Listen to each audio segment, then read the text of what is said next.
Ladies and gentlemen, welcome to this episode of the Greatest Profession podcast. Today we have Dr. Kerry Mead on the show with us. Kerry and I met actually in clinics, or in my clinical year, in her clinical year as well. So it was July of 2016. We did this externship at Live Oak Bank.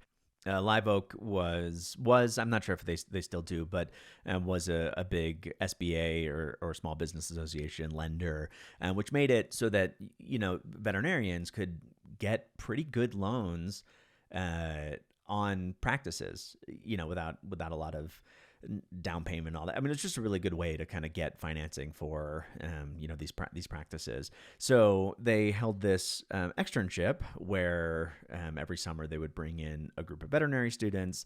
Ours was 2 weeks. I think they transitioned to 1 week eventually.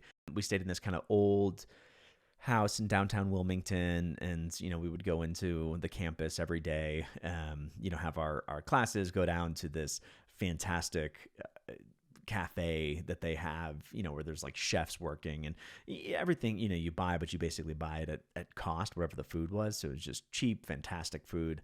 And then, the campus was beautiful as you would expect in a banking environment. There was like this big lake with a track around it. There was a giant gym, big open concept, multiple floors. The windows of the conference centers or the conference rooms kind of looked out amongst the trees, and it was a really cool environment. And then, the educational experience itself was also really good, because we don't know. I mean, veterinary medicine is one of these things where it's a profession of people who have spent their entire lives going into veterinary medicine. They wanted to be veterinarians. They wanted to go to do a medical thing. And then they go off and they run a small business, and they have no idea how to run a small business. And so, but it's just kind of like, all right, good luck. And then, we wonder why we're having trouble competing with corporates and, whatever that is. So it's, I think, a very necessary thing for us to get financial education within the veterinarian or veterinary school environment. And this was a great way for us to be able to do that. So I know Kerry from back then. Since then, we just have this sort of bizarre confluence of life events just happening in parallel. So, when I was getting divorced, she was getting divorced, and we just sort of kind of called each other out of the blue, and spent time in Nashville, just a couple of friends hanging out and commiserating. And we went to like this it was like a new bridal or wedding show or something that was happening at the convention, together. So, and then she kind of disappeared, and I disappeared and went on with our lives. And then we came back. I was sitting at a taco shop in downtown Fort Collins, and then she just walks by. It's like, there's no way. And, she was at a crossroads trying to figure out what it is that she wanted to do next, as I am also sort of in a similar place. So it just so happened, I just feel like this kind of keeps happening with us, just things in our lives. We kind of are moving back and forth, like two sine waves overlapping one another, which I think is, it's just, that's the richest of life. It's, whenever you think that you got it figured out, and you have your plans and your social circle and everything, just boom, here's another event to show you that you don't know anything, which is great. That's the joy and the mystery of life.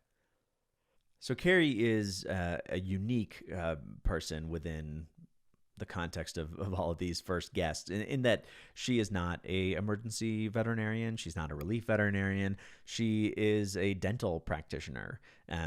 She has recently been offered an opportunity to kind of start up a new facet of an entire business, and she just really loves it. It's just not something that, knowing her back in 2016, that I ever would have expected her to do.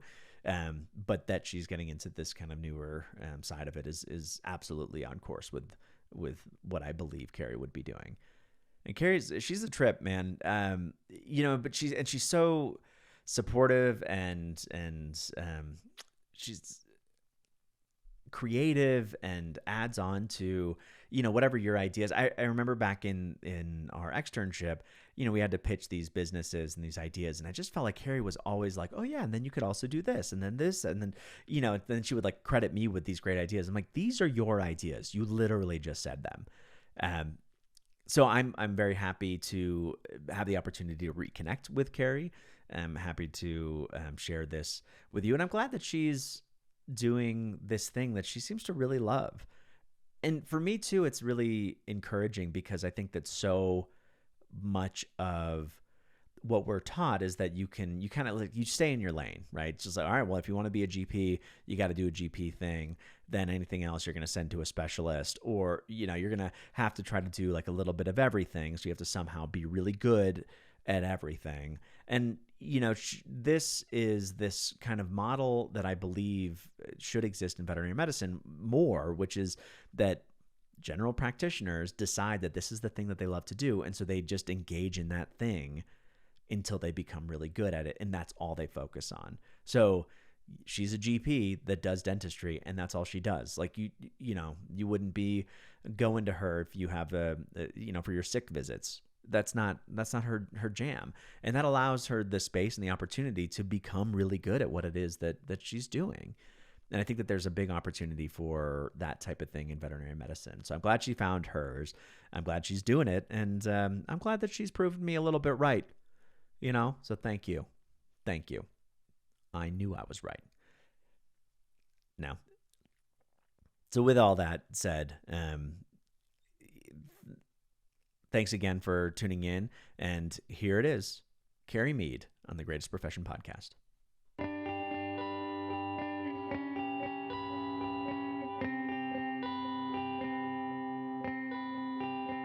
Medicine part. Yeah. So that's it. I mean, it just ended up being like, I just want to know, like, I like going and asking people what their stories are and all that kind of stuff. So that's where this comes from. All of our stories aren't the same. Like, you meet so many people that are like, oh, I want to be a veterinarian since I was like 3 years old. And, right. When I tell people what my profession is, oh, my daughter wants to be that. Sure.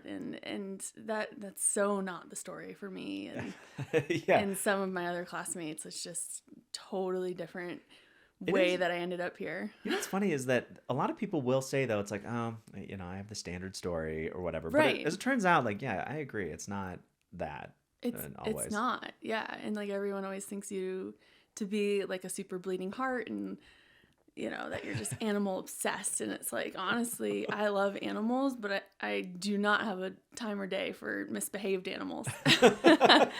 So I really, I won't put up with that. No. That's funny.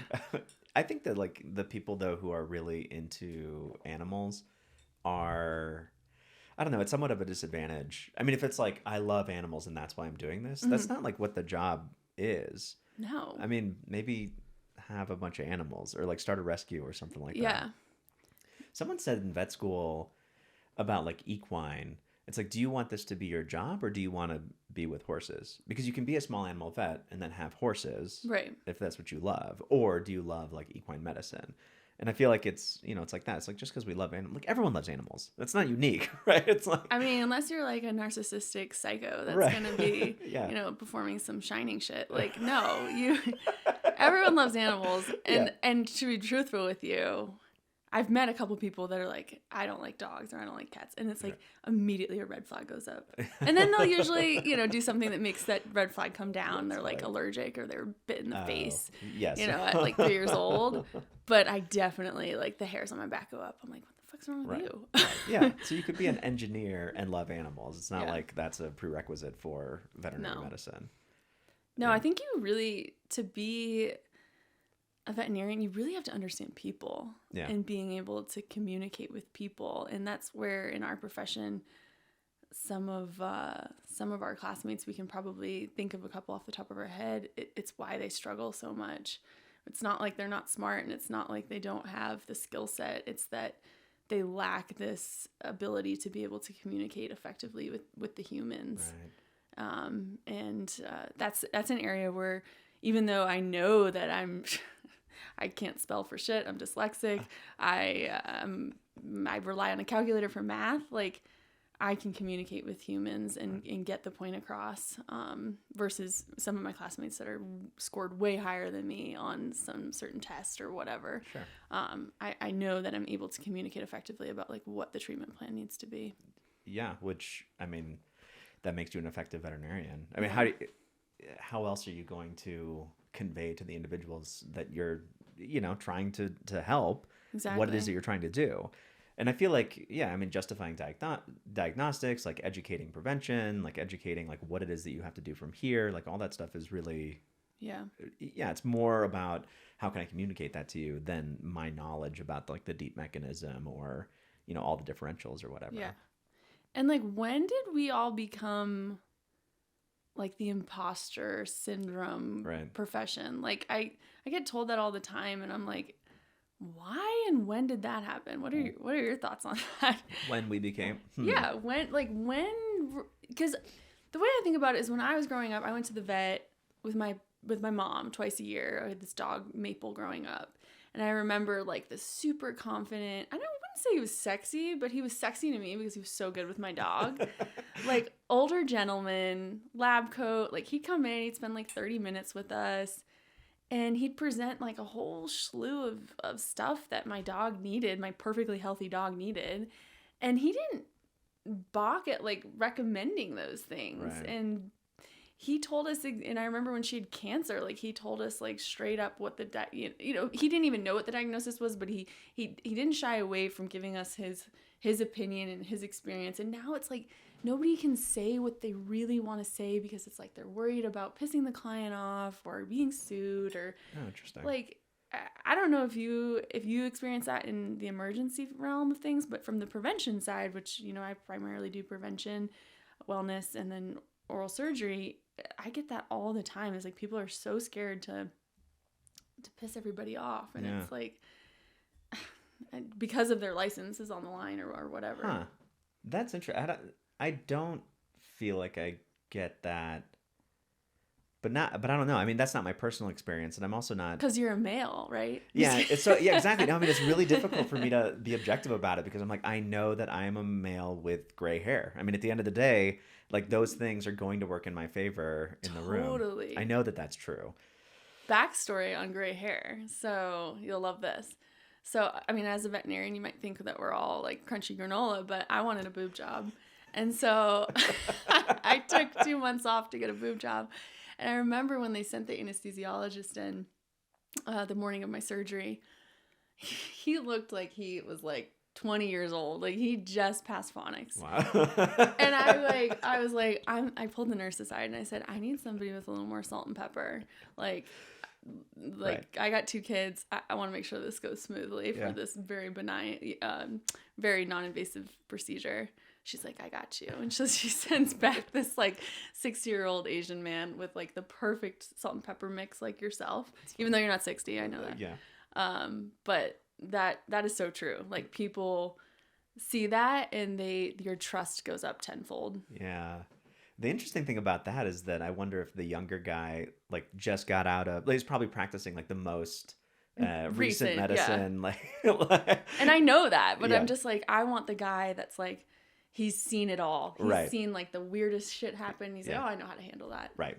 So yeah, early on in my career, because I started a little bit later, but a lot of people would be like, "Oh, so in your experience, what?" I'm like, You're like my 2-week experience. Right, exactly. Great. Jesus. But I wonder if it is also a difference in emergency medicine because it's the urgency of like this has to happen, Mm-hmm. and some people use that to their advantage. I do know, like there are some doctors that I worked with early on in my career, who were very much like, do this or your dog's going to die. And like, they were very blunt about it. Yeah. In part because it's like, yeah, there is urgency to it. And I mean, they're not wrong. And it's like, it's a way to kind of get on to the next thing. Like make a decision now. I don't know. I'm also very, it's like whatever, what do you want out of this experience? What's your expectation? Yeah. Like, do you want,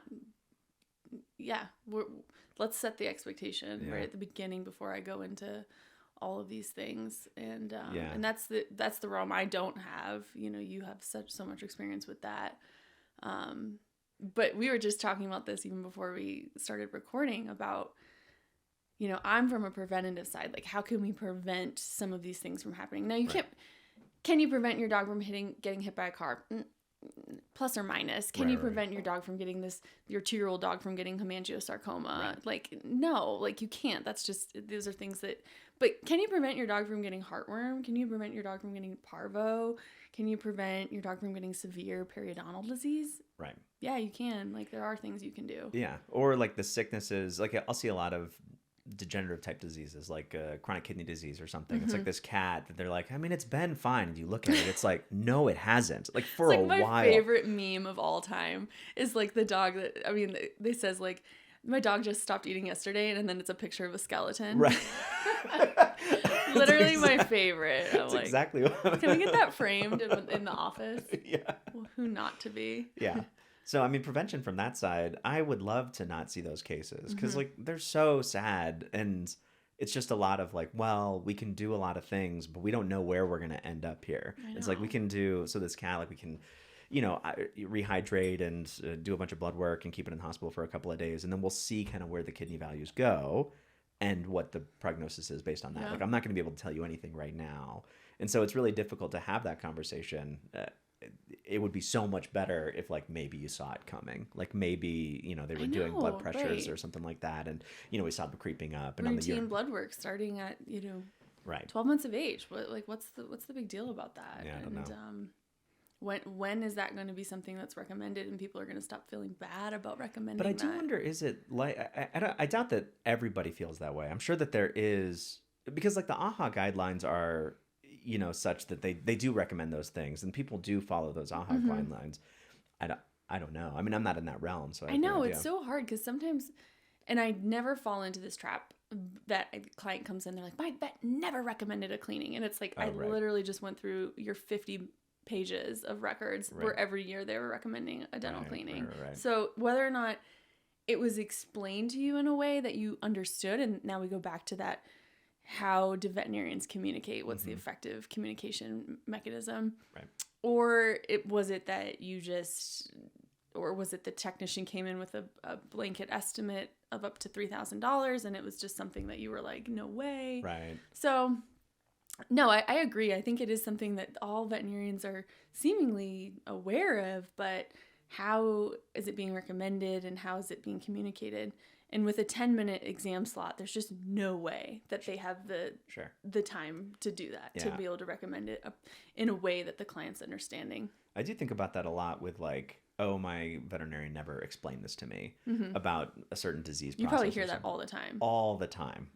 And early on, I was like, man, all these GPs, they don't know what's going on. Right, yeah. And then as time has gone on, I'm like, no, I just think that, either it wasn't explained clearly, there wasn't enough time, or like the client wasn't listening, or there was a misinterpretation, or it wasn't explained. I mean, who knows? But I'm like, I don't know what to do about any of that. Like, but we are right here, right now. It's 3 a.m. You're in your jammies. I'm on my 3rd cup of coffee. We don't need to argue about that right now. Exactly. Gotta love that. Yeah. I just love that, like, you're right here in Fort Collins, which is where Colorado State University is. There's students, like, littered everywhere. Yeah. And just brings me back. I didn't go to CSU, by the way. I would have been declined over and over. That's funny. But, no, I was driving here this morning, and I loved seeing all the students. I'm assuming they're all going on Thanksgiving break. But, the stragglers. One of the coaches at the gym that I go to is a first-year veterinary student at CSU. And so he's a coach at the gym? She is, yeah. So she, like, She's like, take another lap. Shoot up. That's payback, buddy. It is actually nice. It's like you live a little bit vicariously because it's like, oh, yeah, I remember stressing out about anatomy. And now I don't care at all. I love vet students. Like, so as you know, I'm going back to Pet Dental USA. I'm opening my own, and Pet Dental is a prevention/dental wellness clinic. And we're really a bunch of educators. That's what I always tell people is like, I'm a veterinarian, but number one, I'm an educator, and I'm going to educate you if you want to listen or not. But this exam is free of charge, so you better listen. But we have 4th-year externs that come through from Midwestern. Oh, cool. and they're so full of life. Yeah. Like they're just so happy, and they want to know all the most advanced stuff, and they're always like asking me these crazy questions. And right now, like a bunch of them are taking NAVLE, and they're so nervous. Like, like I asked the girl last week, she had just taken it. I was like, "How'd you do?" She's like, "Terrible, for sure failed." Right. Like, and it's like, girl, you need to have trust in your $300,000 education that they've taught you something, and you're gonna pass this exam, and you're gonna do great. Yeah, but didn't you feel that way when you took it? I remember leaving, and I went with my friend at the University of Georgia. We went and got like drinks, and they had like stone crab down there. I don't know. It's not something we find here in Fort Collins, and I remember she felt really terribly about how she performed, and I remember like not wanting to sound too like presumptuous, like, oh, I think I nailed that. Like I really, I felt like I was very well prepared. I really did. But that's because I studied like crazy. Right. I mean, that's just me. Like I knew that I couldn't mess this up because I didn't want to delay anything. Did you take it in like the November, December? I did the November one, yeah. Yeah, I had this idea. I'm like, well, I'm going to learn a ton in clinics. You are, yeah. So I'll just take it in April, like no big deal. So I didn't take it in November, December. And then I didn't like study for it with like vet prep and NAVLE and all that. Yeah. I'm like, I'm going to learn during clinics. And then I got to a week before the test and I'm like freaking out. I'm like, oh my God. I didn't study any of this. Yeah. And then I'm not going to pass. And then I'm going to, and I do remember when I went to the test, I was taking it and I was like, oh, I don't know any of these things. Okay, I guess I'm going to fail. So like what I did is because I was teaching MCAT prep during like all of vet school, I just like went into that default mode. It's like, all right, I'm just going to take this as if it's the MCAT, like start with the answer choices, like read the question itself, like try to figure out, like don't read all this garbage. I'm going to get overwhelmed. And I just like used, I guess, I mean, my knowledge so also. Smart. Like you just use your knowledge of test taking. So I had to use both. Yeah. And I was, I mean, like you do learn stuff during rounds. And I do remember very distinctly, like the stuff that I was very sure about was like all farm animal because I had just come off of those rotations. And it went fine. But during the test, I was like, oh yeah, this is not going well. But I just had to like, just convince myself like it doesn't matter. Like I'm here. I know that if I panic, then it will absolutely go poorly. So all I can do is just answer the next question. Fake it till you make it. That was the experience when she was doing a spay the other day. Like she was freaking out because she couldn't find, the uterus. And I was like, you just keep telling yourself what's in there. Right. like stop freaking out. No one's timing you on this. I mean, I'm right here. That sort of is instilling confidence in our future profession. That's what we're lacking is instilling confidence in these kids. They see the specialists and the university level medicine, which is so amazing to have that standard, but at the same time, like let's give them a break. Like let's tell them that, hey, this is yes, we want you to do it this way, but here's a B and C plan if you don't have an arterial catheter placed and and you don't have blood product on hand. Yeah. Here's a way that you can get through. Yeah. I find a lot of the confidence bit, like for me, it was all about this kind of imagined standard that I had created where I took like the best of, I do this with guitar though for myself too. Yeah. Where I'm like, who is the best guitarist that I can think of? I'm not that good, therefore I'm a terrible guitarist. So it's like, I think that, readjusting that expectation of who is it that we're comparing ourselves against? I know. Yeah. And just sort of saying like, I'm doing the best with what I have. And as long as you're willing to learn and willing to get better and willing to say when you don't know something, then, and not necessarily saying like, oh, that's a thing on me. Like I'm a terrible person. Right. No, it's just I don't know that thing. Then I feel like we can at least put it into a little bit of context. And context is like I think it's necessary for confidence to come out of. No, you're so right about that. Thank God. So you said that like you did not have the standard story though getting into this profession.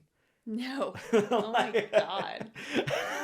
My story is so disturbing to some people, but I find it great. I mean, I woke up at a slaughterhouse one day and that's what I saw.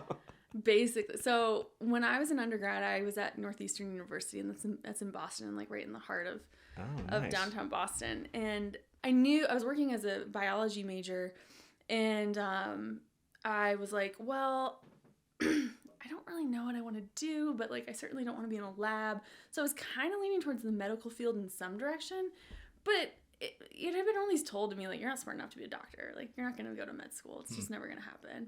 But I was like, I didn't want to close that door in case, there was an opportunity at some point. Yeah. So I was like, well, let me try to find like a nursing gig where I can have the experience just on a whim if I want to apply to med school or to nursing school. So I applied at this, it's not a halfway house. It was called Hale House, and it's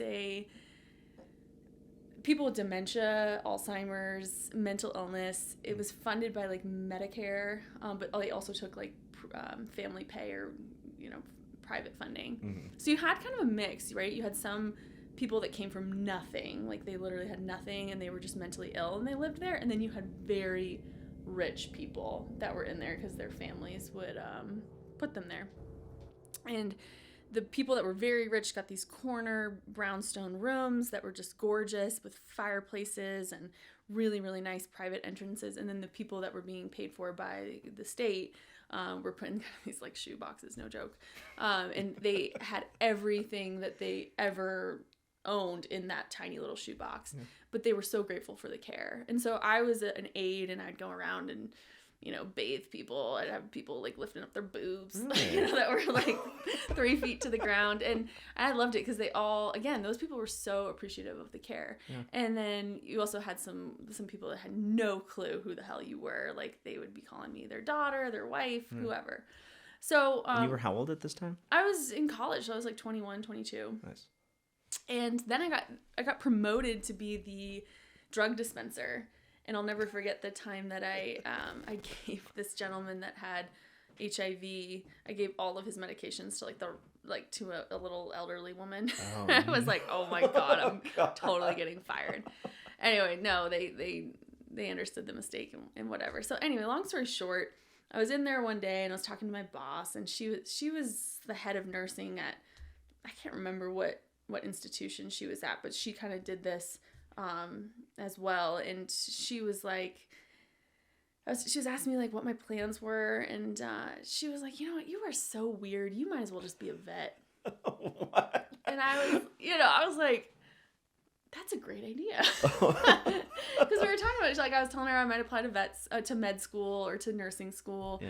And she looked at me and she's like, you're just kind of one of those weird types. You might as well just be a vet. What an interesting link. It was. And she had just gotten a puppy. So I remember she kept bringing the puppy in, and I was all over the puppy and blah, blah, blah. So that's kind of how that story. So when she said that, I was like, light bulb. Oh my God. Yes, I should be a vet. That's a great idea, because I could do the medicine that I want. Yeah. I can work with people still and be able to help people. And it was just one of those things that I had never even considered. But I was like, that's a great idea. So what? But like, so why veterinary medicine? Like, what did they? I guess why was that like the light bulb moment? Like, what about it was so? Because I would say that like I wasn't fully sold on going to med school or going to nursing school. Yeah. And then when I looked into the prerequisites, I was astounded at the fact that really the prerequisites weren't nearly as, I don't want to say hard, because that's not true, and it really depends on what school you apply to. Okay. But the island schools that I was looking at, those were like, apply now, get an answer by the end of the week. I was like, sweet. So again, I don't mean to bash any of my stateside friends, because I know that vet school is actually quite harder to get into than med school. But when I did my quick Google search of like get into vet school now, like that's what came up. Oh, yeah, that's interesting, because then you wouldn't have known that it was such a hard thing to get into. No, I had no clue. So then when people told me like what they actually had to do to get into vet school, I was like, oh, right. Wow, you're like really smart. Like super smart. So yeah, then I applied to one school, St. Matthew's University. I did find out by the end of the week that I was accepted. And the interesting part about St. Matt's is that they don't, they're not AVMA accredited. So we have to take all kinds of tests prior to coming back to the States. So it's not like they just let anybody through. Like they're like, great, we'll collect all your payments, while you're on the island, and then it's up to you to pass the exams that the states require. Is it like the same exam that like international? Yes, yeah. Oh. So you have to take either the PAVE or the I forget the abbreviation, but it's like ECFEG. Yeah, ECFEG. Okay. And then once you pass those, then they allow you to sit for the NAVLE, which is the nationwide North American exam. So I actually joke and say that I actually had to take more tests to become a veterinarian. Right. And we lost a lot of classmates along the way. Yeah. Because some people do just see it as, oh yeah, this is easier, let's do it. Mm-hmm. And you're sadly mistaken. But yeah. I mean, there's something about how rigorous the admission process is. It shows that you can do the rigorous nature of the academic work in vet school. 100%. There is that. So, yeah, that's my really non-traditional way of going to vet school. But you're from back east, right? I am, yeah. I'm like an hour north of Boston. Okay. And so then, obviously, it wasn't in your, like, bones growing up that you would be a veterinarian. So, like, you have siblings? You have a brother? No, 3 sisters. 3 sisters. Yeah, I mean, I can remember, and again, this is, if my sister ever listens to this, she'll deny saying it. And when I told her I was going to vet school, she was like, well, yeah, we'll see about that. She's like, I think you're going to make a really good nurse. And that's, again, not to knock nurses, because nursing school is freaking hard, too. Yeah. She didn't think I could do it. And that actually lit a fire in me. And I think that does a lot of people when somebody says you can't do something. Yeah. You're like, well, watch me do this. Yeah. I did a sketch show. The first sketch show that I ever did back in San Diego was, like, the opening song was like, you said that we could never do this, but like, here you go. And so, yeah, it made it definitely lights a fire. You're like, oh yeah? You don't think so? Fine. Here we go. I'll show you. Okay. So you have 3 sisters. 3 sisters. Yeah. And where do you fall in that line? So my eldest sister, Jackie, will be a year since she passed away at Christmas. Oh, yeah. Wow. So we lost her December 25th of 21. Wow. And then Tara is 2 years older than me. And then it's me. And then Jenna's 2 years younger than me. So my mom was quite busy. So then you guys were all relatively close in age. We were, yeah. Were you guys close growing up? God, we need a whole podcast for this. My parents went through a pretty tumultuous divorce, and so that definitely bonded us in some ways and divided us in others. I'd say that in the end, we all came out on top. That's and nice. We're able to look back now and realize that some of those things were just out of our control, and be forgiveful for that and lean on each other. But in other ways, I mean, divorce is tough. Divorce is tough with animals too. I get a lot of people that are like, okay, I'm glad you just explained that whole treatment plan to me. Can you call my ex-wife? Yeah. I'm like, yeah. They're like, she's, so-and-so has a restraining order on me, so we can't talk. And I'm like, you know what? I feel for you, because that's shit sucks. I'll have like divorced couples be waiting in the car or in the room, and this is like the first time that they talked in a while. I know, right? Yeah, it's really interesting. So interesting, and like they have to make a true decision together. Yeah. When really they just hate each other's guts. Mm-hmm. God. My mom and dad divorced when I was very young. I mean, I was 5. Yeah. And so it's I have little flashes of them being together, but mostly they were apart. But it was just me. So, it was me for a very long time. And then my mom got remarried and had 2 boys when I was like 16. Okay. And then my dad did have another son. I believe I was like 12 or something. But truly our lives were mostly separated at that point. So we don't really know each other very well. But yeah, I mean, divorce is hard for, even in this like simple situation of like me hanging out. Yeah. My dad actually, when I was like 13, he couldn't do that weekend dad thing anymore. And so because it ended up being like, so my mom moved to San Diego for a job, and I was living in LA at the time. So my dad was in LA, and he was trying to do this like, every other weekend thing, but it would be like put me on a train, and then I go up there, and then it would be every other weekend, and then like every month, every other month, and then it was just like at a certain point, it's like, I can't do this anymore. I can't be like a weekend dad living in LA. And so he left. He went to Detroit, and he's like, I'm just gonna figure out myself and life, and then come back when I'm able. I know, like Hollywood like glamorizes weekend dads. Like they're so cool. Like weekend dads are the best. They're like ready to rage. They're ready to go to the amusement parks. They're ready to feed you junk food. Yeah.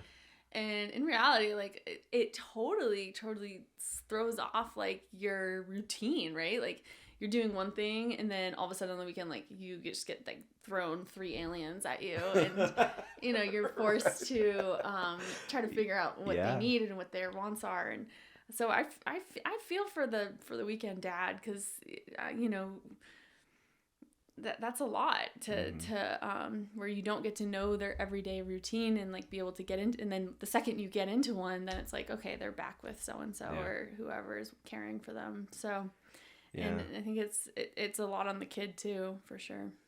It wasn't until recently that I actually feel like I've developed a relationship with really both parents, because when my mom got remarried, I feel like that really strained our relationship, because it was just me and her, and then all of a sudden there's this other fella. I know. You're like, who the hell is this guy?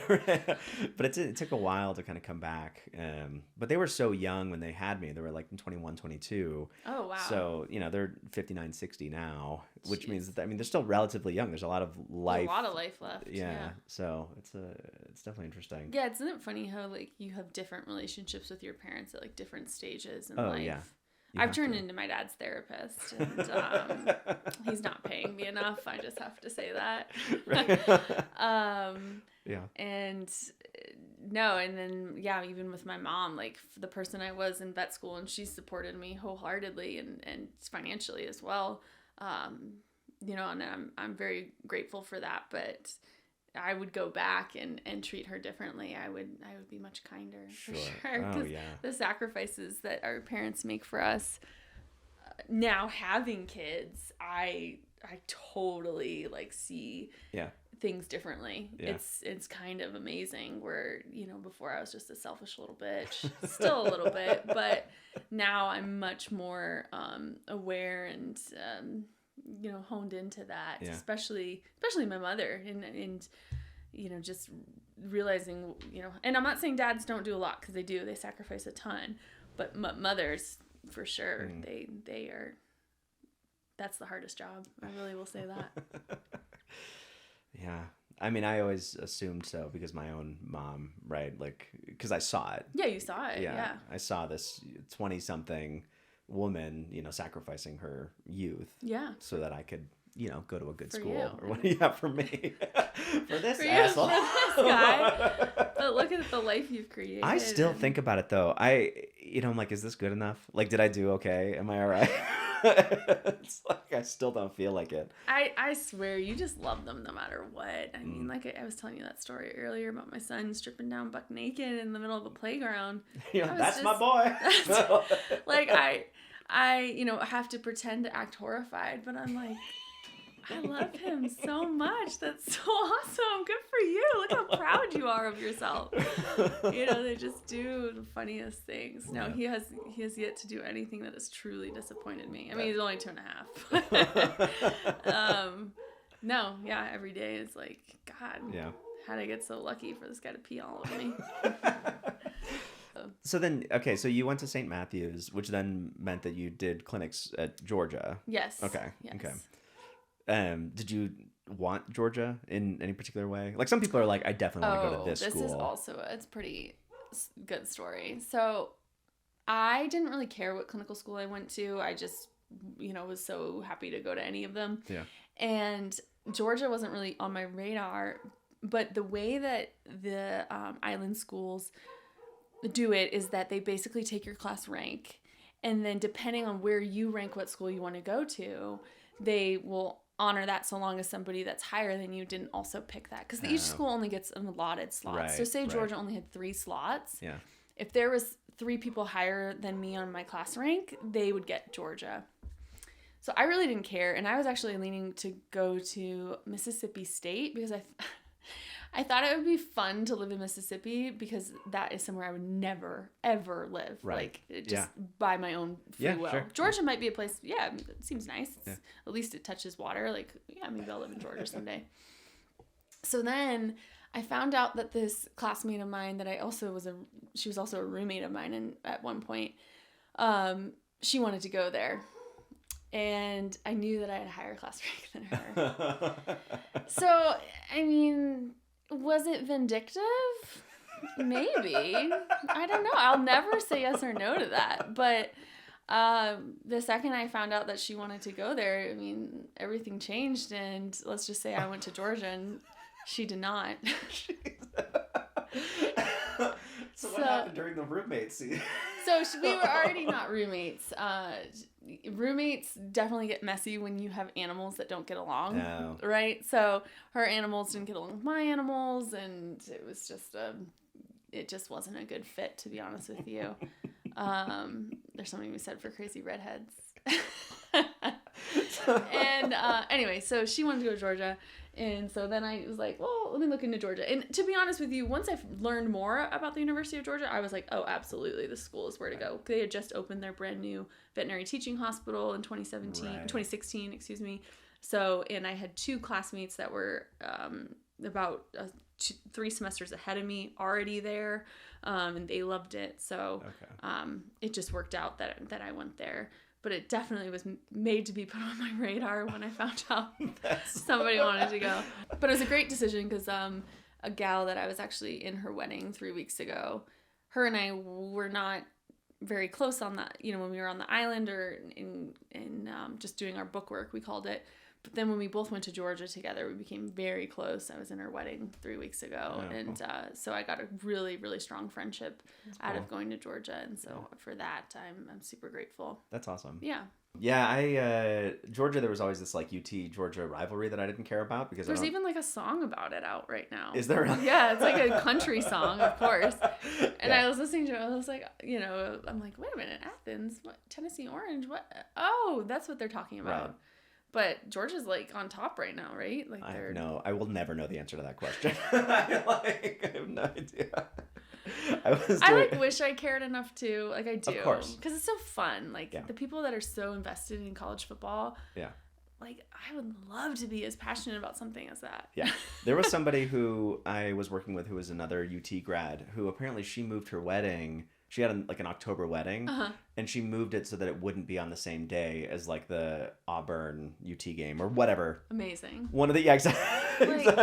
I'm like, I wish that I don't even remember what the other team was. I just think that that's what it was. It could be Georgia. I don't know. I've even said that as any mother does, starts planning her child's future, like inception. Yeah. I've even said that I want my son to go to a big fun like rivalry school so that like I can go to the games. That's fun. And like be the cool mom that shows up with like beer. And you can get into it that way. I remember when I was at UT, like I only went to one game, but when I went, it was so fun. I'm shouting, I'm like, woo, doing all the good. That's so funny you say that because I only went to one game too, and I had the similar experience. Like it was so fun the one time I went. And then I was like, hey, we get that out of the way. Yeah. I went to UT for undergrad, I went to UCSD, and they don't have a football team. Okay. They're like undefeated since 1963 or whatever. Because they don't have a team. Because they don't have a team, exactly, yeah. And growing up in San Diego, it's like a individual outdoor sport type of town. Not, people don't really care about the Chargers. They're not even there anymore. No, Californians don't have souls. Like, they don't care about anything else but themselves. Yeah, that's real. A lot of inward. Yeah, a lot of inward work. Exactly. Get in touch with your own chakras. And I say that with a very loving heart because I am actually jealous. I would love to live in San Diego someday. Oh yeah. My mom keeps trying to get me to go out there, and it's just I'm obsessed. I don't know how to. Like, it's just so expensive. It really is. It is. Yeah, but what's nice about Colorado is that it has very similar. I would say weather. It doesn't, but it's dry. It's got that same sort of dry, sunny thing that San Diego does. The sunny thing is huge for me. Yeah, it's fantastic. I would agree. Like, coming from Arizona, I was very like, oh, it's gonna be so gloomy. No, I mean the sun is raging here. Yeah. It will be 20 degrees, and you still can feel like you can be outside because it's so sunny. Yeah, exactly. Great. So then because we met at Live Oak, that externship, like what Oh, talk about coming full circle. Yeah, so Live Oak externship, that was all about, practice ownership and being able to acquire a startup loan. And that's kind of where I'm at right now, is in the middle of acquiring a startup loan, which, by the way, they declined me. Live Oak did? Yeah, so I was like, they were like, oh, we can't help you. I'm sorry about that. And that's because they wanted to go the SBA route. Well, oh, yeah. And they've also changed their packages. Yeah, a lot of their loan packages are way different. Yeah. But, no, I do. I remember the days where we came, and I was so excited about that externship. It was pretty cool. Where were you in school at that time? When did you graduate? I graduated in 2017. Oh, okay. So same. So, yeah, I think that was fourth year. Yeah, so that would have been one of your fourth year externships. And, yeah, we stayed in this kind of, like, historic town. That's right. Or, no, historic house in downtown Wilmington. And it was really cool. Very cool experience. Yeah. I'm trying to remember, how did we get to and from the house to the bank branch? I don't know. Did we have cars? I mean, we must have. I must have brought... I honestly don't remember. I remember you and I... So here's a good story. So we shared an Uber or a vehicle from the airport. And they were like, you're going to be looking for this guy. And, That's right. I was like... So I get off the plane. I'm waiting. And then I see this guy. He's walking up. He must have looked like you were coming from, like, Fort Wayne. Like, you had... a guitar, you had like a wheelie bag, you had a backpack. I was like, he is moving in. Like, this guy is no joke. And I was like, what's up with the guitar? And then you were just musical. That's funny. I was like, oh my gosh. But it was so great because it just added so much personality to the group. You need that one guy that just breaks all the ice, breaks down the walls. Like, he's the weirdest. Everyone else will be okay. He's the weirdest. So I guess you're not wrong. Yeah. Yeah. No, it was great. I forgot about that. Yeah, it was like you're gonna meet a random stranger at an airport. And I, as seemingly extroverted as I am, I get like very socially anxious. Okay. And so I'm like, oh no, like I don't know how to like meet a stranger at an airport. Don't worry, your guitar met me. It was like bigger than your whole body. Yeah. So no, and so then we did the externship. I believe it was a week. It was 2 weeks. It was 2 weeks. Yeah. Okay. Did you know at that point that you would do own a practice one day, or was it on your radar at all? Oh, it was totally on my radar. Okay. Yeah, because I anticipated that I'd want to own something someday. Because what America has taught me is that you have to own a business to make money in this world or whatever, but it's just not true. But it's actually just a big headache. But yeah, I knew that I would want to do that someday. I knew that it was in the future. I just didn't know like what time frame that future was. Right. And then I just thought the best part of that whole externship was the food. I mean, that cafeteria was killer. It really was. And then Jessica, she was just so cool. She was like my hero, like, oh, she's so cool. Like, how do we be like her? Yeah, who I'm still lucky enough to call her my friend. Like, tell her she's cool. Okay. And she was like a real doctor at that point. Yeah. Like, I didn't have conversations with real doctors at that point. Oh, that's true. Yeah, she was right. I think 1 or 2 years out of school. Yeah. So. Yeah, doing this other bizarre thing, working for a bank, helping with veterinary lending, or education associated with veterinary lending. Very, very niche, very bizarre, and very cool. Yeah. I met her a couple of years before that, and I just knew that I loved, because the thing about business to me, which is that's interesting, is that it's all about problem solving. It's all about how do we get this thing to work, and it's always a new problem every day. So that's why I was just interested in that. No, for sure. That's what I am really excited about, because I feel like I could talk to you about prevention and oral surgery until I'm blue in the face, and I do feel very confident in my skills. Of course, I'm always going to keep improving and, being a better doctor, but I really love being that person that people can come to with the problem and being able to solve it. And if I can't solve it, then who do we recruit to help solve it? Reaching out to you, reaching out to Jess, reaching out to X, Y, and Z, being able to solve those problems for people is so important to me. So that's what I'm so looking forward to. Is 1, being able to do what I'm good and passionate at, and then 2, being able to solve those problems for people, and then 3, being my own boss. I'm so sick of answering to all these people that sometimes aren't even veterinarians. They have no clue what we go through, and having to answer to them. I'm just you have no clue. Like, you have no idea. And like, I have all these experiences from all these crazy, like, what seemingly sound crazy kind of areas where it's like, okay, I'm ready to do this. Like, I've got some experience now. I might not be the most world traveled, and I can't speak 10 different languages, and I don't have 7 figures behind my bank account, but like, I'm a real person. I've got real experience, and I'm ready to share it. Yeah. Let's do it. It's exciting because there's not a lot of people who can do both. I mean, there are benefits to having business people run businesses, being even if it's a veterinary medicine. I've met a bunch of fucking douchebags. Sure. I'll work for you if you're not a douchebag. Right. So, the one of the benefits of having also the veterinary experience is that you can see what the specific veterinary related problems are. Yeah. I agree. I mean, it is a lot of times, it's like they're solving some problem that is not necessarily... It's like it has downstream effects that they're not necessarily seeing. It's like, oh yeah, sure, you solve that problem in that way, you're going to lose all your people. And they're like, yeah, we know what we're talking about. And then, I feel like I'm better prepared to solve that technician drama because I'm actually back there. I see it. I've been in a clinic that has had a similar, like, these people in shirt and tie, like they don't know it. They've never stepped foot in a veterinary clinic.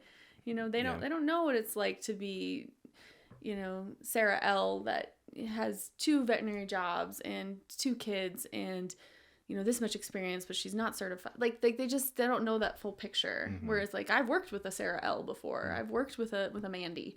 I know what their biggest complaints are, and it's being appreciated. It's being, delegated appropriately. Like, let them do what they're good at. And I've also know like what their pitfalls are. Okay, well, she's not very good at explaining estimates. Let's not have her do that. Sure. That sort of thing. So being able to identify those little things that people that just don't work in the field, they just can't because they've never seen it before. There's 2 things. So touching on 2 of the things you said. So one is about appreciation. Like, how do you feel? Because I agree. I mean, like, appreciation is such a big thing to relay, but it's so difficult other than like a thank you or something like that. And a thank you just ends up being stale and quiet after a while. It does. Like, how do you feel like you do it? The way I appreciate my technicians is I make sure that they get out of there on time, that I value their time, right? So that client that's 10 minutes late, that is going to make my technician be 40 minutes late for dinner. I'm sorry, miss, we're going to have to reschedule you for your routine exam. It's a different story if there's something urgent or what have you, but like valuing their time and having to put them first over that $30 vaccine. Right. You just have to. And a lot of people will understand that. A lot of my clients will understand that when we phrase it to them that way. The other thing is making sure that you do the little things. A lot of times I'll draw blood if I've got a free hand, or their sister has a new puppy and they want to get her in for an exam, but we're booked a month and a half out. No, bring her in. I'll see it at 1:00 and I'll double book that. Letting them know that I'm willing to pay back the whatever that saying is, the pay it forward sort of thing. Like. Sure.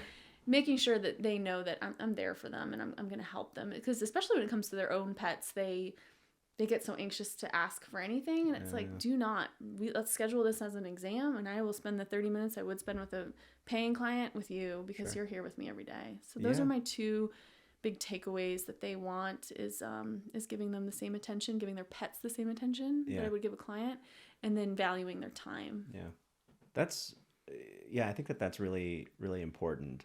There is I see in some clinics, I mean, it's weird because I just kind of show up to clinics and then move through and then I leave, right? So I'll see, it's sometimes what happens, it seems like that they're almost like throwaway cardboard cutout people, non-people things. Yeah. It's like, oh, if you want to work, you got to come here and do the work. And then, if you have any complaints, then there's the door or whatever. It's like, what are we doing? Like that, we can't treat our people like that. One of the best pieces of advice I recently got from, actually, you'll have to ask Lindsay if she knows him, is his name's John Yonker, Dr. John Yonker. He's in Atlanta, Georgia. He graduated from UGA. He just sold 2 of his practices, but he says that one of the biggest things that he does for his support staff is he brings in a therapist once a week. Oh. He calls her Miss Mary. Okay. He pays her $300. I think it's a month. $300 a month. And she's there for an hour in the clinic, and you can go talk to her. You can go tell her a joke. You can, whatever. And it allows people to just vent to her about stuff or whatever personal things are going on in their life. And it allows him to take that away from him and from, the other doctors, because sometimes I do feel like I'm people's therapist or mom or whatever. And it's not even that we are not interested in like hearing the information. It's just we're not equipped. We're just not equipped to handle it. Right. Yeah. I don't know how to handle, your estranged father coming back into your life. Right. Like in the middle of major oral surgery. I'm like, I really want to hear about that. But I just really need to listen to this rap music and get through this surgery, because this pet is really important right now. Right. So sometimes that does happen. So I'm definitely adopting that idea. I need to find myself a Miss Mary. That's interesting. Maybe it can be you. Yeah, right. I'm calling Matt on FaceTime once a week. Hey guys, just if you have any issues, just come on. Give me a I mean, what a cool job. I'm jealous of Miss Mary's position, but it can't be me. I do know that. I have to be able to keep some of that emotional allowance for my family and for myself. Well, and then tapping into that resource to potentially even evaluate how the goings on in the clinic, just to identify areas where it's like, oh, this actually has a emotional burden that we're not seeing, or like we're seeing a strain here. That's something that any outsider would be beneficial at, but somebody who is versed in psychotherapy might be actually really. No, so I'll keep you posted on how that goes. That'd be really interesting. Yeah, I'm gonna find somebody, hopefully. Yeah. And I love that. So then the second thing was about, effectively allowing people to practice at their skill level, like to elevate, their practice accordingly. 100%. As opposed to like, oh, this highly skilled registered technician who has like 20 certifications or whatever is like, taking the dogs on walks or whatever.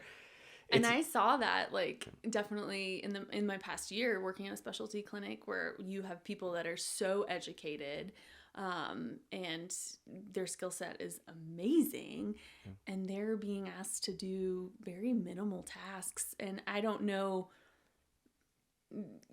I don't know all the details of it. I don't know what they're being paid. I don't know, but they just did not seem professionally rewarded. Sure. Never happy, in my opinion. Right. Versus I have worked in clinics where they really didn't have any outside education or background. They've just been in the field for a while, or they're really eager to learn, and so professionally rewarded. Like they just came in with a beaming smile, and they only would pass that on to future hires, and just great people to work with. That's amazing. So both were great people to work with, but I just felt like the ones that weren't being utilized to their potential just seemed very, like, this is a job. Yeah. And that was all it was. That's what happens. Yeah, absolutely. We get that way, right? Like if we're, just slinging, I don't know. Like for me, if I was just slinging Serenia and sub-Q fluids, like at some point I'm just like, I can't do this anymore. No, I have to share my knowledge, and I have to get it out there for whoever wants to hear it. Right.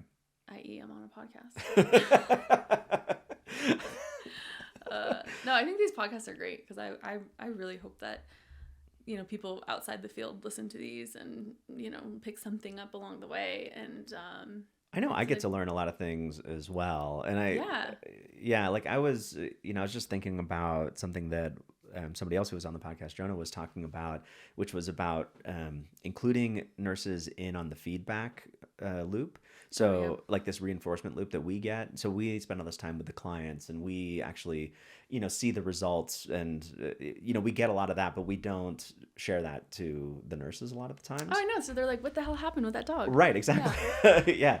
So, keeping them in that loop, I think is like such an interesting. That is a great point, because I never do that either. That's so smart. It's such a, and I'm sure we do it to some extent, but like when we get busy, it absolutely goes out the window. Yeah, no. And it's just like, some closure, some passing along of like the gratitude that we get, and and then appreciating how they became a part of that treatment solution. Yeah, definitely. Though there's definitely some times where the technician has definitely swayed a client in the positive direction for definitely. me, where they didn't vibe with me, but maybe they vibed with Stacy, the technician. Right. Which is where we get that whole team thing, which is why I'm just like, I'm all about that. It's like, we're all in this together. So it's like all that stuff that you're talking about. It's like respecting the time. But then when we do say we're all in this together, why is there such a differential in the pay? Like that is what my technicians, I think, do resent.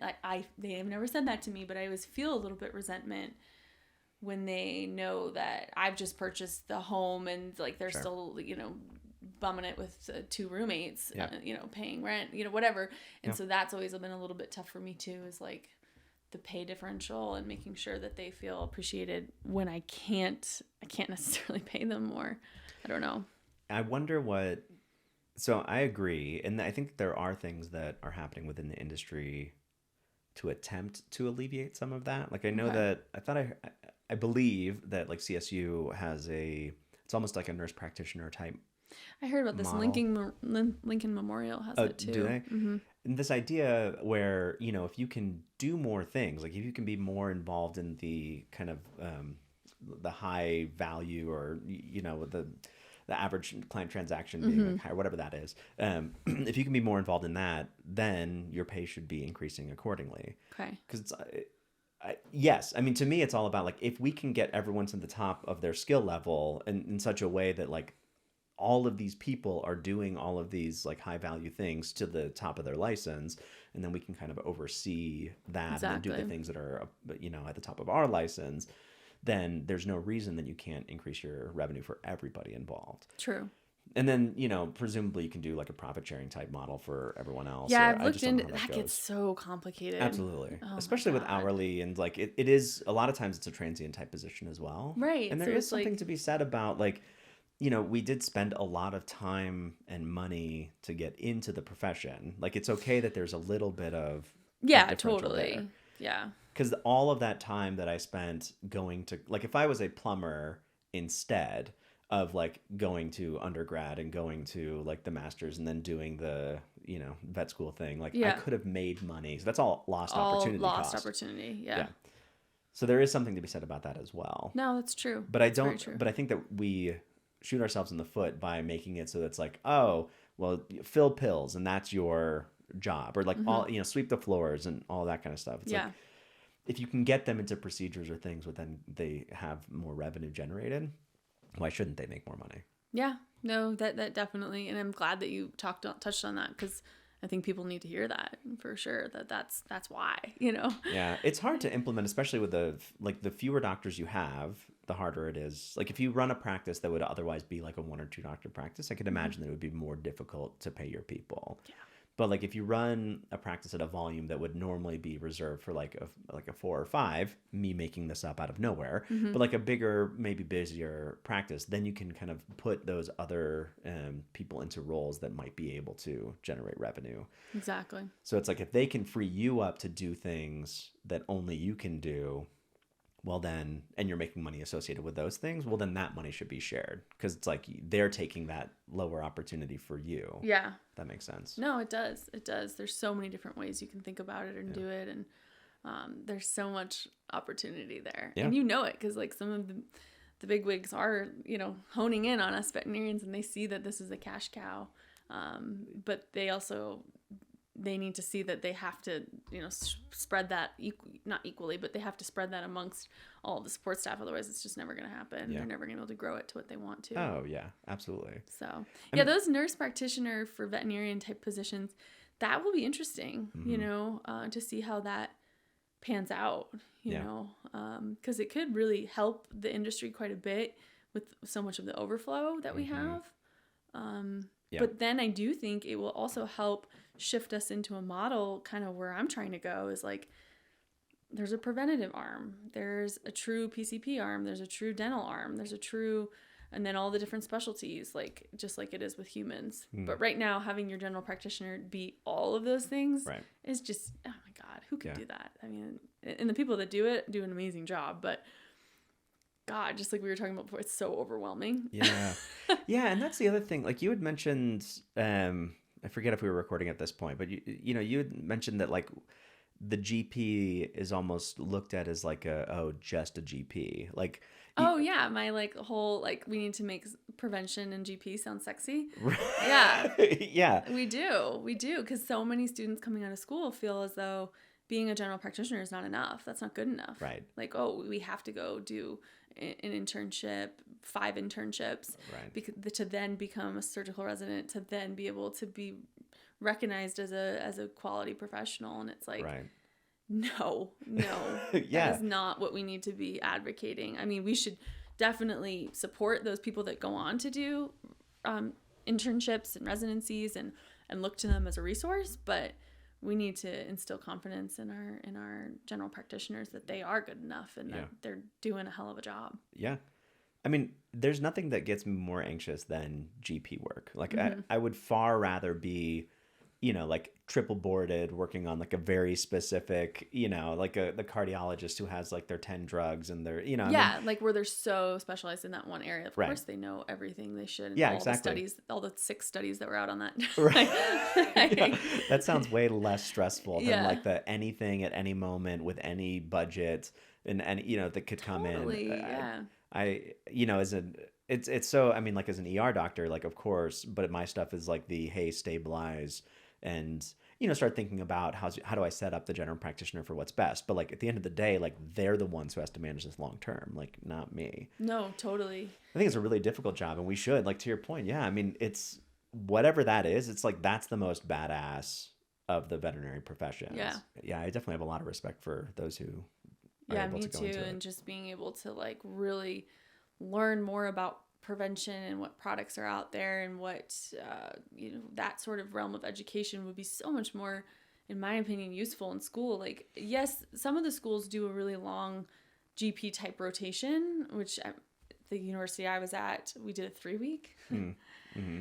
And it's just not enough. That's just not enough to really, and not just learn like what to offer, but like how to talk to people about it. Right. How to bring up in a 10 to 20 minute appointment, your dog's weight, their dental health, their cardiac health, like how to be able to hit all those topics in 10 minutes. I mean, you gotta get practice, and you gotta get practice with how to, read someone's body language, or you know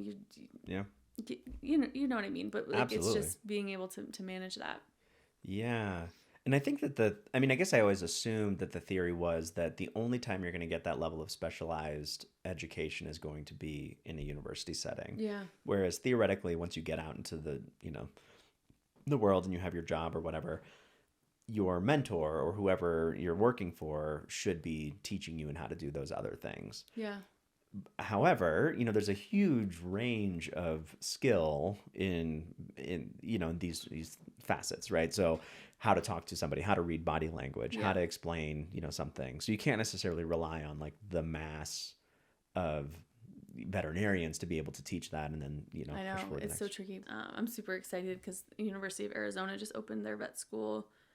Oh, wow. So to know that there's another vet school being opened in Arizona is really cool. Truly, I don't think that we get enough. I mean, I'm sure every school is different, but like we don't get a lot of dental. And dental is one of those things that if you are a GP happens all the time. All the time. Yeah. All the time. And that's why our business model does so well, is because we do get so many general practitioners just like, your dog just needs, has periodontal disease. It's not what a specialist, it's not what a specialist, specialists of course are trained to treat periodontal disease, sure.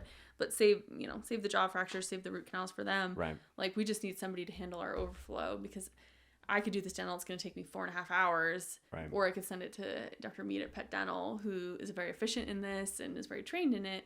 Interesting. And she can take care of that. No problem. How did you, I know that I probably should have asked this a long time ago, but like, how did you get into the dental space? Great. Another good one. So I was working as a general practitioner right out of school.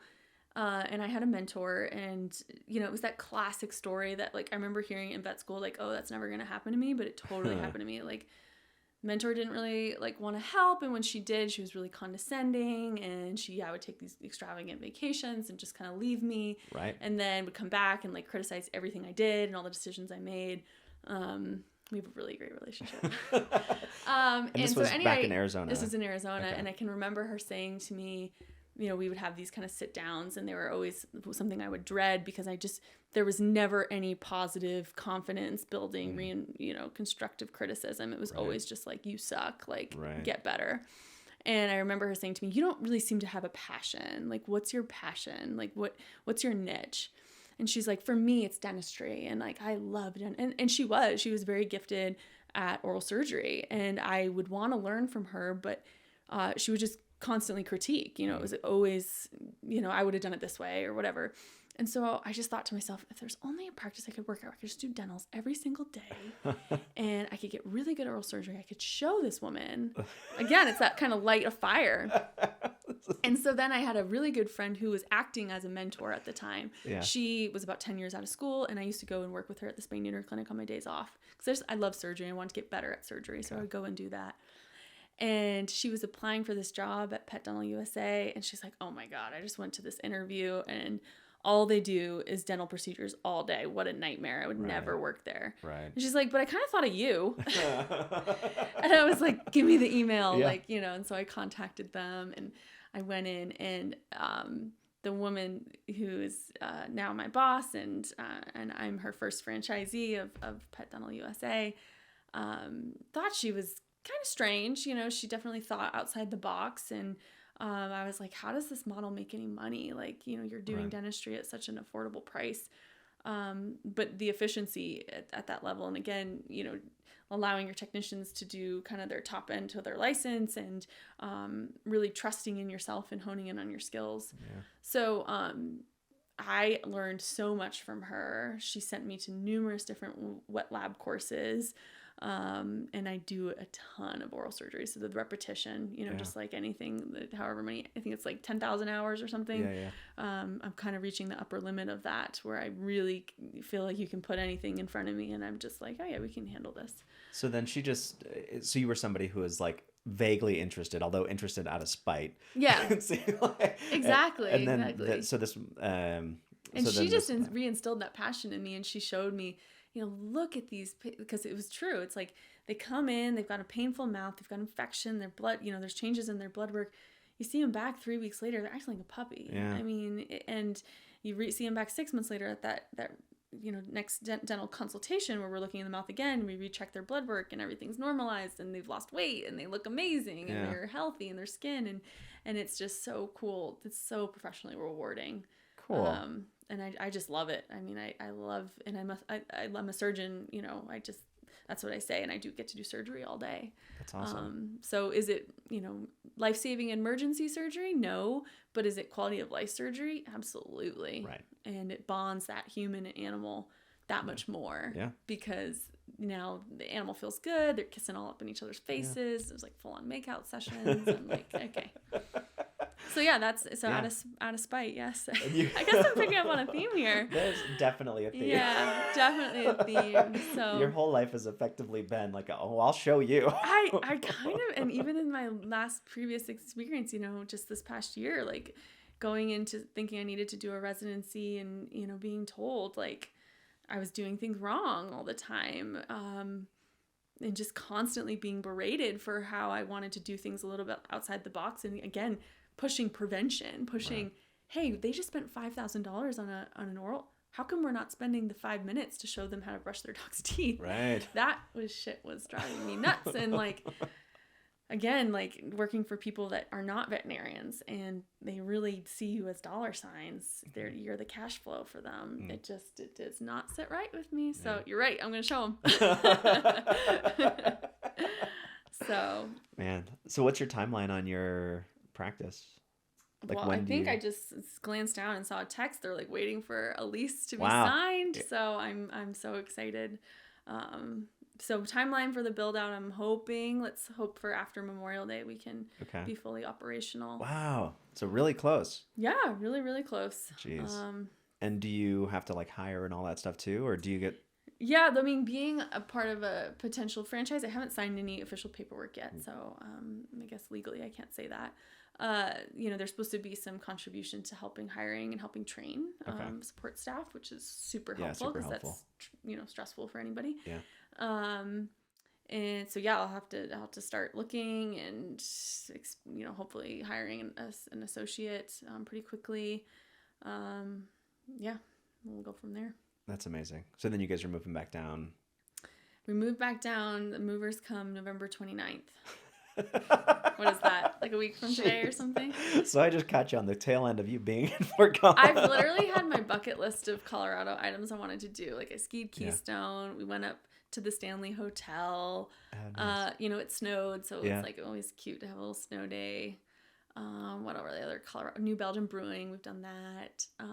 Yeah, I feel like I checked it all off. I'm like, all right, we did this. We're good. We got the state covered. We saw some elks humping. Like, we're good. There's a bugle. We gotta go. I'll be back, Colorado. Don't worry. We're going nationwide. No, I just wanted to have the support of my true mentor, Jenny Redmond, by my side when I opened. So I knew I probably could have done it without her, but why would I do that when she's so fun to work with? That's fair.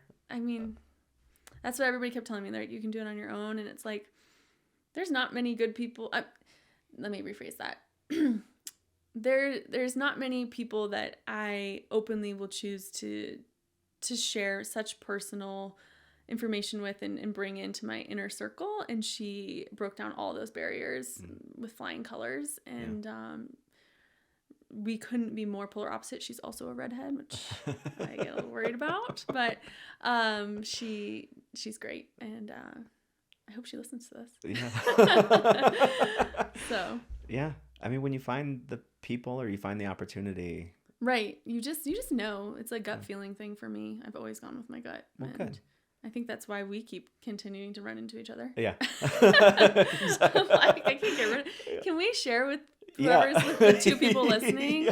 When I pulled up to Matt's house today, I immediately get out and start taking pictures because his home that he owns in Fort Collins was literally my dream home that I had been showing Ryan, my fiance, for not months, but for weeks when it came on the market. Like, we need this house. And I almost had him sold on it until he saw the proximity to all the frat houses and the apartment complex across the street. He was like, no way, there's going to be so much parties and riots and riots. So we didn't put it on. We did drive by and like got out and looked in the windows and stuff. Yeah. And so then when I pulled up and I was like, no way is this guy living in the home of my dreams in Fort Collins. I mean, things might have worked out way differently. That's true. If I had been living here, it could have been a totally different story.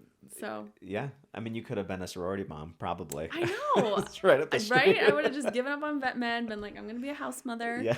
Exactly. And very, very just weird ways that Matt and I keep running into each other. It absolutely makes sense. The way that our lives seem to serpentine back and forth and keep crossing each other's paths. So cool. Wow.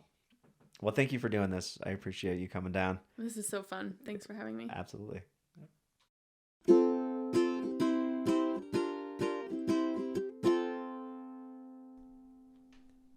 So there you go. That was my conversation with Kerry Mead. She at this point, she's already gone. She's down in Arizona again, starting her new business and her new life. It would have been nice to have her in Fort Collins. I think it's just really fun to have her around. It's fun whenever we can connect. And again, she just provides a very unique perspective on life. Yet, for whatever reason, we're entangled, she and I. So until the next major life event, I guess that's just going to be, this is where we are. And, I'll see her at the birth of a child, or when I start an entertainment empire, or, whatever happens. And that's when she'll show up. She'll just be wandering down the street looking for a bakery. And there I'll be, eating bread at said bakery. That sounds plausible. I love bread. One thing I did forget is that when we were recording the podcast, you can hear Callie barking in the background.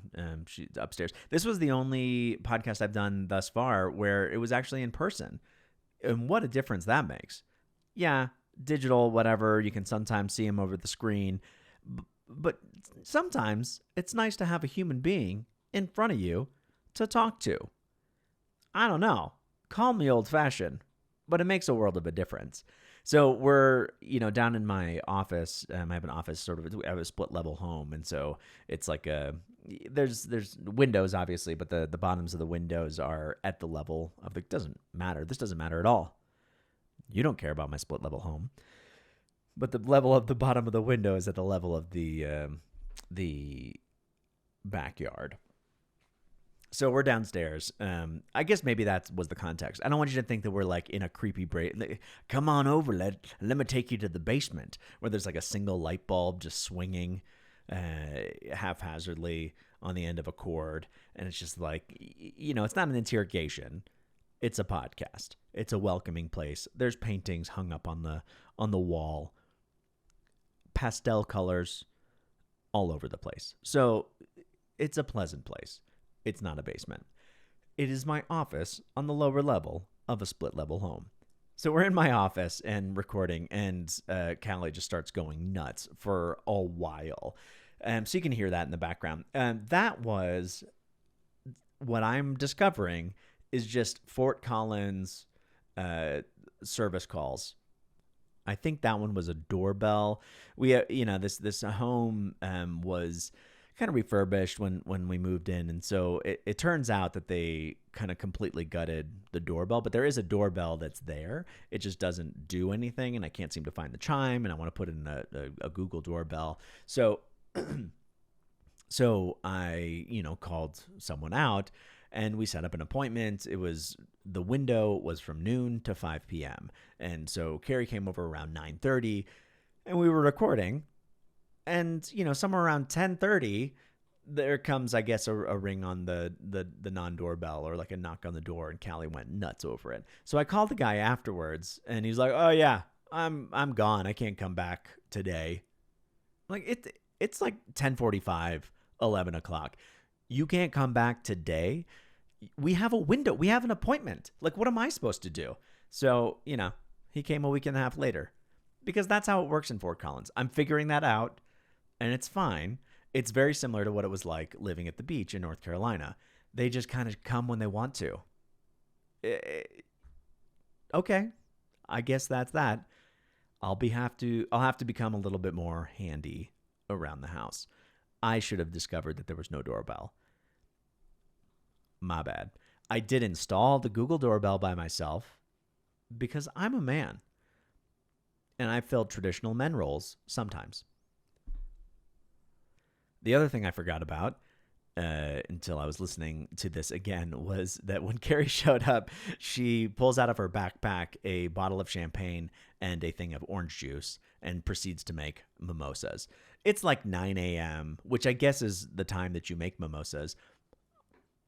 And so we had mimosas. So you hear some like clinking of glasses throughout the episode. Yeah, those are mimosas. And then afterwards, we went to go catch up at a coffee shop where we brought the rest of the mimosa makings. So I don't drink that often. That's probably the most I've had to drink. I shared a bottle of champagne. And so, towards the end, you might hear, I'm getting a little buzzed. Got a little buzz on. But that's Kerry. Kerry's going to show up to your house with mimosas and have a fantastic conversation with you. So Kerry shows up to the house, and, we don't have a doorbell or anything. And we just have these giant windows up front, and so I can see whenever anyone rolls up. So she pulls out, she gets out of her car, leaves the door full open, and then just starts taking pictures of my house. And so I come out, I'm like, that is a very bizarre thing. Because again, we hadn't really seen each other for a while. It's just a weird first thing to do. I was curious. So I went outside. Turns out when she moved to Fort Collins, this exact house was one of the ones that she was looking at. In fact, this is the house that she loved, that she really wanted to purchase, but she couldn't, like her husband was against it because of the various reasons that we're discovering are maybe reasons not to live in this house, like its proximity to the sororities, for example. But she loved this house. And so they actually came and they checked it out. And before they were able to, make an offer or anything, it was already under contract. because it was under contract with me. Crazy. Again, it's just like this bizarre confluence, this back and forth that Kerry and I share in our lives for whatever reason that is. So the beginning of she came, she unloaded her mimosa goods, and then I had to give her a tour because she never actually got inside the house. She only came and peered in the windows and walked around the yard and everything. So I gave her the tour and we went down. There's like this really long red couch that they left here for staging. That's like a mid-century. It's a mid-century home, so it has like this kind of that's mid-century vibe. She's like sitting on the couch, like, I love this vibe, man. This is amazing. She was so happy to be able to be inside the space of the house that got away. But it turns out it's in good hands. It's with me.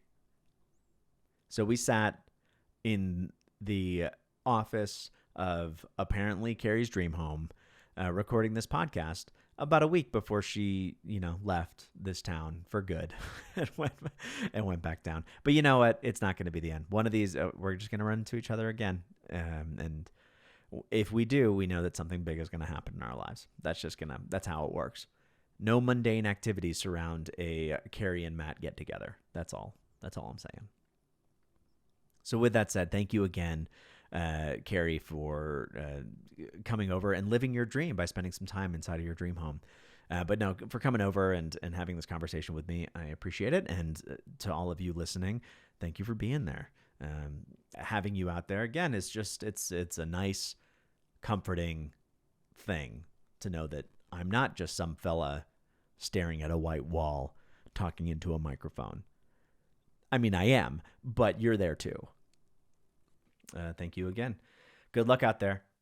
Stethoscopes up. I don't know. Stethoscopes on, and to the frontier we go. Have a wonderful day, guys. Thank you again for listening. All right, bye-bye.